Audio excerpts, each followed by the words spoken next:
नमस्कार दोस्तों।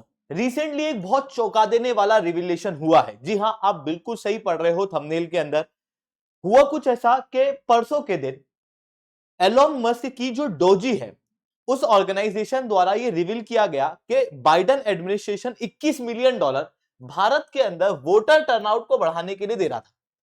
अब सवाल उठता है कि यार, भारत जो कि एक इंडिपेंडेंट डेमोक्रेसी है, जिसके पास में इतने सफिशिएंट फंड तो हैं कि हम हमारे वोटर टर्नआउट को बराबर रखें, उसको यूएस जैसी कंट्री क्यों फंड कर रही थी? और जैसा यूएस की फंडिंग का इतिहास रहा है, ऑब्वियसली अपने आप में ये चीज जो है वो डाउट करा देने वाली है। फिर भारत के अंदर इसके ऊपर एक पॉलिटिकल डिबेट उठी। कई सारे लीडर्स जो हैं वो अलग अलग प्रकार की बातें करने लगे और इस बीच में डोनाल्ड ट्रंप का भी एक बड़ा स्टेटमेंट आया है। डोनाल्ड ट्रंप ने यह कहा है, हम क्यों 21 मिलियन डॉलर भारत के वोटर टर्नआउट के लिए खर्चा करें। इन्होंने यह भी कहा कि हो सकता है कि बाइडेन एडमिनिस्ट्रेशन किसी और को इलेक्ट करना चाहती हो। एग्जैक्टली यहां पर इन्होंने नहीं बताया, पर इन्होंने यहां पर हिंट किया कि हो सकता है कि पुराना एडमिनिस्ट्रेशन जो है वो भारत के अंदर जो सरकार है उसको बदलना चाहता है। अब दोस्तों, मैं शुभेंद्र सिंह चौहान आप लोगों के साथ में डिस्कस करूंगा कि ये स्टेटमेंट कितनी सही है। क्या सच में 21 मिलियन डॉलर भारत के अंदर सरकार को बदलने के लिए फंड किए जा रहे थे या फिर कुछ और है? इन सारी चीजों को डिटेल में चर्चा किया जाएगा, बट उसके पहले आप लोग मेरे साथ में एसआरसी 10 टेलीग्राम ग्रुप के ऊपर जुड़ सकते हो। मेरे क्लास की अपडेट पीपीटी पीडीएफ सब कुछ आपको मिल जाएगी। यूपीएससी सीएससी की तैयारी करना है, इंडिया के टॉप एजुकेटर से ऑफलाइन क्लास के अंदर पढ़ना है, तो आप लोगों के पास में अच्छा मौका है। अनअकैडमी अब केवल ऑनलाइन ही रहा, अनअकैडमी अब ऑफलाइन भी आ चुका है। दिल्ली, करोल बाग, मुख्यनगर के अंदर, प्रयागराज, सिविल लाइंस, बिहार के पटना के अंदर ऑलरेडी हमारे सेंटर्स खोले जा चुके हैं, जहां पर हमारे टॉप एजुकेटर्स आप लोगों को ऑफलाइन क्लासेस के अंदर कंप्रहेंसिव यूपीएससी सीएससी की तैयारी कराएंगे। प्रीलिम से लेकर इंटरव्यू तक जितने भी सब्जेक्ट है सब कवर कराए जाएंगे, टेस्ट दी जाएगी, स्टडी मटेरियल दिया जाएगा, सब कुछ आपको मिलेगा ऑफलाइन मार्केट के सबसे कम रेट में। तो अगर आप अनअकैडमी पे जुड़ना चाहते हो तो इस नंबर के ऊपर कॉल कर सकते हो। इसके अलावा अगर आपको मंथली करंट अफेयर्स की मैगजीन, एनसीईआरटी के नोट्स की समरी, प्रीवियस ईयर के क्वेश्चन और प्रीलिम्स के मॉक टेस्ट की समरी चाहिए, फ्री ऑफ कॉस्ट डाउनलोड करना चाहते हो तो नीचे डिस्क्रिप्शन के अंदर मैंने लिंक दी हुई है, वहां से आप डाउनलोड कर सकते हो। चलिए दोस्तों, समझने का प्रयास करते हैं यहां पर क्या हुआ। सबसे पहले जानते हैं डोजी के बारे में। डोजी का जो पूरा नाम है यह है department of government efficiency. Basically इसका काम क्या है? कभी आपने सरकारी काम किए दफ्तरों के अंदर जाके या करवाए हो? आपने जनरली ये देखा होगा कि ढेर सारा पेपर वर्क है, छोटा सा काम होता है, 5 दिन लग जाते हैं। मतलब सरकारी कामों के अंदर इफिशियंसी नहीं है, न केवल इंडिया में बल्कि यूएस में भी नहीं है। और इसी इफिशियंसी के लिए एक अलग संस्था बनी है। यह सरकारी संस्था नहीं है अमेरिका में, यह अमेरिका के अंदर एक नॉन गवर्नमेंट डिपार्टमेंट है जो कि एडवाइजरी रोल करता है। जो गवर्नमेंट की अलग अलग एजेंसी है ना, उनको इफिशिएंट बनाने के लिए डोजी के 4-5 लोग हर एक एजेंसी के अंदर रहेंगे। वो चीजों को सुपरवाइज करेंगे और फिर ये देखेंगे कैसे सिस्टम को और ज्यादा इजी किया जा सकता है, कैसे गवर्नमेंट के काम के अंदर इफिशियंसी लाई जा सकती है। अब जब ये गैर सरकारी संगठन है तो फिर ये सरकार के काम को कैसे सुपरवाइज कर सकता है? एलोन मस्क के अनुसार ये जो संस्था है ये केवल और केवल एडवाइजरी है, जो कि सरकार के बाहर से एडवाइज करेगी। दूसरी तरफ यूएस गवर्नमेंट के अनुसार एलोन मस्क खुद एक अनपेड स्पेशल गवर्नमेंट एम्प्लॉय है। तो इस तरीके से यहां पर डोजी का फंक्शन देखने को मिलता है। अब इफिशियंसी बढ़ाना काम है डोजी का, तो ये इफिशियंसी कैसे बढ़ाएगी? एक तो काम को सिंप्लीफाई करके और दूसरा जो काम है उसको इकोनॉमिकल करके।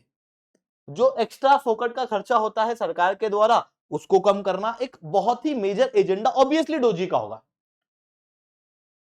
यूएस के ऊपर अभी के समय पर $36 ट्रिलियन का लोन, इस $36 ट्रिलियन के लोन को भी कम करना डोजी का ही फंक्शन है। इसी कारण से डोजी के द्वारा लगातार एड को कम करने की बात की जा रही है, जिसके अंदर एक ऑर्गेनाइजेशन है यूएस एड करके, जो कि ग्लोबल लेवल पे अमेरिका की तरफ से एड देती है अलग अलग कंट्रियों को। इसमें आप साउथ एशिया की कंट्रियां भी देख सकते हो। लगभग 158 कंट्रियों को $45 बिलियन की फंडिंग केवल यूएसएड द्वारा दी जाती है। इतनी ह्यूज फंडिंग ग्लोबल लेवल पे सबसे ज्यादा एड देने वाली कंट्री ही यूएस है, और यूएस के अंदर सबसे ज्यादा एड जो डिसबर्स करती है वो है यूएस एड, जो कि यूक्रेन को, इजराइल को, अफगानिस्तान को, बांग्लादेश को, कई सारी जगहों पर फंडिंग देने का काम यूएस एड करती है। और ऑब्वियसली क्योंकि ये एड के बदले कुछ ऐसा खास मिल नहीं रहा है, ऐसा बताया जा रहा है अभी हमें, तो क्योंकि उसका कुछ मिल नहीं रहा है तो एड है, तो डोजी के अनुसार ये एक इनएफिशिएंट सिस्टम है, जिसकी वजह से इस तरीके की एड को बंद करने की बात डोजी द्वारा एडवाइस की गई थी, और फिर उसे इंप्लीमेंट भी किया गया एग्जीक्यूटिव ऑर्डर से, और धीरे धीरे करके यूएस एड को बंद करना भी शुरू कर दिया गया। इसी समय पर डोजी के द्वारा एक इंपॉर्टेंट रिविलेशन किया गया। डोजी ने यह कहा कि $21 मिलियन यूएस एड भारत के अंदर वोटर टर्नआउट के लिए दे रही थी।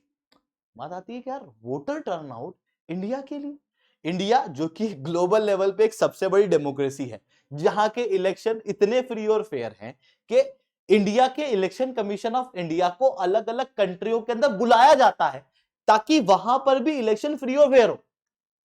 जहां पर वोटर टर्नआउट के मामले में ग्लोबल लेवल पे भारत सबसे ऊपर है, अगर आप देखोगे तो सबसे ज्यादा लोग जो है भारत के अंदर वोट करते हैं। तो फिर भारत के वोटर टर्नआउट को बढ़ाने के लिए अमेरिका $21 मिलियन क्यों दे रहा था? ये अपने आप में एक बहुत बड़ा क्वेश्चन मार्क है, और इसी के ऊपर एक पूरी पॉलिटिकल डिबेट छिड़ी। कांग्रेस कह रही थी कि एक व्हाइट पेपर निकालना चाहिए जहां पर बताया जाना चाहिए कि यूएस एड ने कहां कहां फंड किया है। दूसरी तरफ से बीजेपी जो है वो कह रही थी कि ये $21 मिलियन जो है वो कांग्रेस को गए हैं, और कांग्रेस जो है वो इस पैसे से जो है वो हमारी सरकार को हटाना चाह रही थी। इस तरीके की चीजें जो हैं वो लगातार देखने को मिल रही थी। तो फिर बात आती है इस बात में कितनी सच्चाई है कि United states of America Bharat के इलेक्शन को मेंडल करने का प्रयास कर सकता है। देखो, यूएस एड की बात करूं तो यूएस एड एक ऐसी ऑर्गेनाइजेशन है जो कि एड देती है यूरोप के अंदर डेमोक्रेसी के लिए, एशिया के अंदर भी डेमोक्रेसी, एजुकेशन, हेल्थ, इन चीजों के लिए, अफ्रीका के अंदर बेसिक डेवलपमेंट के लिए। इस तरीके से वर्ल्ड के अंदर अलग अलग जगहों पर एड दी जाती है। ये बातें तो आपको सुनने में अच्छी लगेगी कि यार भाई अमेरिका तो बहुत अच्छा काम कर रहा है, पर आपने कभी अमेरिका को इतना अच्छा काम करते देखा नहीं होगा। एक्चुअल में ये जो एड है इनका बस नाम है कि हम डेमोक्रेसी के लिए दे रहे हैं, केवल हम हेल्थ के लिए दे रहे हैं, हम एजुकेशन के लिए दे रहे हैं। रियल में इस एड के पीछे एक अलग ही कहानी है। बेसिकली यूएस एड जो है उसका क्लियर जुड़ाव है सेंट्रल इंटेलिजेंस एजेंसी से, जो कि अमेरिका की एक संस्था है जो कि इंटेलिजेंस के अंदर काम करती है। तो बेसिकली ये जो एड है ये दुनिया भर के अंदर अलग अलग देशों के अंदर प्रो यूएस ग्रुप को दी जाती है, मीडिया ऑर्गेनाइजेशंस को दी जाती है, ये दी जाती है इंटेलिजेंस गैदरिंग करने के लिए कई सारे लोगों को, स्लीपर सेल्स को, इसके लिए ये फंड किया जाता है। बस नाम जो है ना वो एड, नाम जो है वो डेमोक्रेसी के नाम पे है, पर एक्चुअल में जो काम है वो ये किया जाता है इन एड के माध्यम से। और इसका इफेक्ट आप देख सकते हो, यूएस एड की ही एक सिस्टर ऑर्गेनाइजेशन है नेड, जिसने जो पूरा कलर रिवॉल्यूशन है, जिसके अंदर कई सारी कंट्रियों के अंदर सरकारें बदल गई, सरकारें गिर गई, उनके अंदर फंडिंग देने में एक इंपॉर्टेंट भूमिका निभाई। यूक्रेन से लेके बांग्लादेश में, निकारागुआ के अंदर भी यूएस एड की फंडिंग गई थी और सरकार जो है वो बदली थी। इतना ही नहीं, कई जगहों पर यूएस एड जो है वो रंगे हाथों पकड़ा भी गया। यूएस एड ने एड देके क्यूबा के, क्यूबा से यूएस के रिलेशन ऑब्वियसली अच्छे नहीं है जो अभी सरकार है उसके साथ में, तो क्यूबा के अंदर यूएस एड के द्वारा एक ऐप बनाया गया जो कि एक तरीके से क्यूबन ट्विटर था, जिसका नाम है जुनजुनियो, जिसके ओपिनियन वगैरह जो भारत के अंदर होता है। शुरुआत में तो ये ठीक काम कर रहा था, यूथ वगैरह जो है उनके बीच में काफी पॉपुलर भी हुआ, लोग जो है वो क्यूबा के अंदर इस ऐप को यूज भी करने लगे। धीरे धीरे करके इस ऐप का प्रयोग यूएस एड द्वारा किया जाने लगा क्यूबन सरकार को हटाने में, और क्यूबा को ये बात पता चल गई। इस कारण से उन्होंने इमीडिएटली जुनजुनियो को बंद किया था। सिमिलर प्रकार का इंसिडेंट हम लोग को बोलीविया के अंदर भी देखने को मिला था, जिसके कारण से यूएस एड की सारी फंडिंग जो है वो बोलीविया ने बंद कर दी थी। मतलब आप क्लियरली देख सकते हो कि यूएस एड जो है वो इस तरीके का फंड करता है। यूएस एड फंड करता है मीडिया ग्रुप को, अपोजिशन पार्टीज को, रेबल ग्रुप को, ताकि किसी भी देश के अंदर ऐसा हो कि सरकार उनके हाथ से दूर जा रही है, इंडिपेंडेंट हो रही है, तो फिर वहां पर प्रोटेस्ट छिड़वा दिए जाते हैं। अपोजिशन के द्वारा नई चीज करवा दी जाती है, मीडिया ऑर्गेनाइजेशन के जरिए नए कैंपेन चलवा दिए जाते हैं, एनजीओ के जरिए उस देश के खिलाफ एक्टिविटी की जाती है ताकि वहां पर सरकार बदले और एक ऐसी सरकार आए जो कि यूएस के फेवर के अंदर काम करे। और अब बात आती है कि तो क्या यूएस एड भारत के अंदर फंडिंग कर सकता है? बिल्कुल कर सकता है। देखो आप समझो कि यूएस एड जो कि दुनिया भर के अंदर अपने इन्फ्लुएंस को बढ़ाने के लिए फंड कर रहा है, वो एक ऐसी कंट्री जो दुनिया की 5वीं सबसे बड़ी अर्थव्यवस्था है, इंडो पैसिफिक जिसकी इंपॉर्टेंस लगातार बढ़ रही है, उसके अंदर सबसे मेजर पावर और सबसे इंपॉर्टेंट कोई सा देश अमेरिका के लिए तो वो भारत है। चाइना को काउंटर करने के लिए भारत की महत्वपूर्णता अलग है। ऐसी कंडीशन के अंदर स्वाभाविक सी बात है और इसके अंदर कोई चौंका देने वाला भी नहीं है कि यूएस की फंडिंग इस तरीके से होती है जो भारत के अंदर एंटी इंडिया एक्टिविटीज को प्रमोट करती है। फॉर एग्जांपल आप 2008 का भारत के अंदर हुआ 26/11 का अटैक देख सकते हो, उसके अंदर भी यूएस एड की फंडिंग जो है वो साफ जाहिर होती है। उसके ऊपर मैंने एक सेपरेट वीडियो बनाया हुआ, आप देख सकते हो। इसके अलावा ओसीसीआरपी एक करप्शन एक्सपोजिंग ऑर्गेनाइजेशन है जिसने अडानी ग्रुप के ऊपर एलिगेशन लगाए हैं कि अडानी ग्रुप जो है वो करप्शन कर रही है, और उसका डायरेक्ट लिंक उन्होंने किससे बताया? भारत के प्रधानमंत्री से। इसको भी फंडिंग जो है वो यूएस एड द्वारा दी जाती है। भारत को आप दुनिया का सबसे बड़ा लोकतंत्र मानते हो, बट फ्रीडम हाउस जिसको भी यूएस एड फंड करता है, इसका कहना यह है कि भारत के अंदर पूरी लोकतंत्र व्यवस्था नहीं है। तो यूएस एड पूरी तरीके से इस तरीके से फंडिंग करता है और हो सकता है कि भारत के इलेक्शन के अंदर भी मेंडलिंग करने के लिए उन्होंने फंडिंग दी। हालांकि यहां पर किसी के ऊपर अभी आरोप नहीं लगाया जा सकता, इंडिपेंडेंट रूप से बता रहा हूं आपको। अलग अलग पॉलिटिकल ग्रुप आपके सामने अलग अलग बात करेंगे, अलग अलग टीचर जिनका पॉलिटिकल अलाइनमेंट अलग तरफ है वो अलग अलग बात करेंगे, बट यहां पर अभी भी कुछ भी कहा नहीं जा सकता कि एग्जैक्टली वो फंडिंग किस पार्टी को दी गई थी, एग्जैक्टली वो फंडिंग किस तरीके से यूज की गई थी, क्योंकि उसका डाटा जो है वो यूएस एड ने रिलीज नहीं किया है। तो जो मार्केट के अंदर आपके सामने अब बातें आ रही हैं वो बेसिक बातें बस एक दूसरे के ऊपर एलिगेशन की है, एक पार्टी दूसरे के ऊपर, दूसरी पार्टी तीसरे के ऊपर। एग्जैक्टली ये फंडिंग किस तरीके से की गई और एग्जैक्टली ये फंडिंग के अंदर क्या हुआ कोई नहीं जानता। हालांकि भारत के अंदर जो यूएस की फंडिंग है वो काफी हद तक कम हो चुकी है पहले के मुकाबले, क्योंकि 2004 में भारत ने कंडीशनल एड यूएस से बंद कर दी थी, जिसके बाद से यूएस जो है भारत के अंदर एड कम देता था।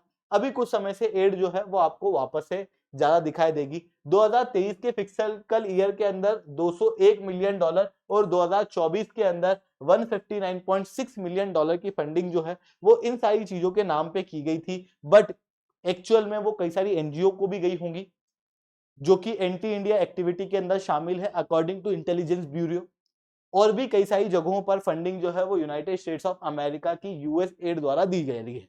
अब आप कहोगे कि सही बात है, यूएस एड तो खराब ऑर्गेनाइजेशन है और डोनाल्ड ट्रंप बिल्कुल सही कर रहे हैं कि वो यूएस एड को फ्रीज कर दे रहे हैं, इससे भारत की सोवरेनिटी इंटेग्रिटी बरकरार रहेगी। एक्चुअल में ऐसा नहीं है, यहां पर ये कैच है।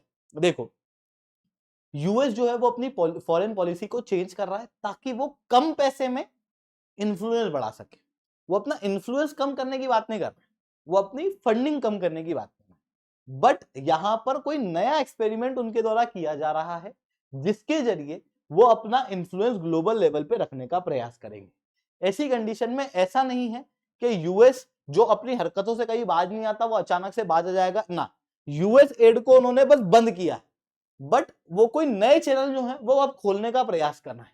अब यहां पर भारत सरकार का रोल ये है कि अमेरिका के अंदर इंटरनल चीजों को लगातार देखते रहना और यहां पर पता करना कि यूएस किस तरीके से और अपनी फॉरेन पॉलिसी के अंदर चेंज करके दूसरी कंट्रियों को डिस्टेबलाइज करने का प्रयास कर रहा है और उन तरीकों से भारत को बचाए रखना, ये भारत की इंटेलिजेंस एजेंसी का काम रहेगा। आई होप ये सारी बातें आपको समझ में आई होंगी। लेक्चर अच्छा लगा हो तो लाइक करना, लेक्चर बहुत अच्छा लगा नीचे सार्टिन कमेंट करना। यूपीएससी सीएससी की तैयारी करना, इंडिया के टॉप एजुकेटर से ऑफलाइन क्लासेस के अंदर पढ़ना है तो आप लोगों के पास में अच्छा मौका है। अनअकैडमी केवल ऑनलाइन ही रहा है, अनअकैडमी अब ऑफलाइन भी आ चुका है। दिल्ली के करोलबाग, मुखेनगर के अंदर, प्रयागराज की सिविल लाइन, बिहार के पटना के अंदर ऑलरेडी हमारे सेंटर्स खोले जा चुके हैं। अगर आप जुड़ना चाहते हो तो बिल्कुल जुड़ सकते हो, यहां पर मैंने कॉन्टेक्ट नंबर दिया हुआ है इसके जरिए। ठीक है दोस्तों, आज के that's all for my side. जय हिंद, जय भारत।